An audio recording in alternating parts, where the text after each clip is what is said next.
Hello friends, welcome to my channel. আজ আমি বাড়িতে মালাই চমচম বানিয়েছিলাম। খেতে খুব নরম আর খুব সুন্দর হয়েছিল, তাই বন্ধুরা এটা শেয়ার করলাম।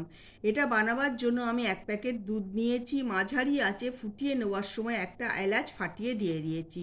একটু ঘন হলে আমি পরিমাণ মতো মিষ্টি দিয়েছি। আমি চিনি দেওয়া পছন্দ করি না, আমি মিষ্টিটাই দিই। যখন দেখলাম বেশ ক্ষীরের মতো হয়ে আসছে, তখন 2 চামচে গুঁড়ো দুধ গুলে দিয়ে দিয়েছি।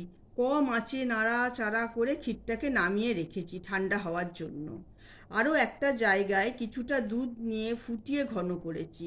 ওর মধ্যে একটু কেশর দিয়েছি, আমি ফুড কালার পছন্দ করি না। এটা কেশরটা দিলে কালারটাও ভালো হয়, খেতেও ভালো হয়।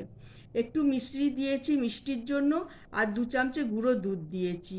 এবার ঘন হলে ঠান্ডা করার জন্য আমি নামিয়ে রেখে দিয়েছি। ঠান্ডা হয়ে গেলে 20 মিনিট আমি ফ্রিজে ওটাকে রেখে দিয়েছি। আপনারা চাইলে আরও বেশি সময়ও রাখতে পারেন। এবার ব্রেড নিয়ে চারধার কেটে বাদ দিয়ে ব্রেডগুলোকে বেলুন চাকিতে একটু বেলে পাতলা করে নিয়েছি। ওর মধ্যে ক্ষীরটা পুর ভরে সব কটা গড়ে নিতে হবে একটা একটা করে, রোলের মতো করে। একটু চেপে দেবেন দুপাশ, না হলে খুলে যেতে পারে।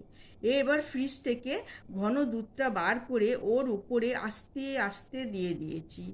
ব্যাস তৈরি হয়ে গেল মালাই চমচম। বন্ধুরা একবার করে খাবেন, খুব ভালো লাগবে। খেয়ে কমেন্টে জানাবেন কেমন খেতে লাগলো। ভালো লাগলে লাইক আর সাবস্ক্রাইব করে দেবেন।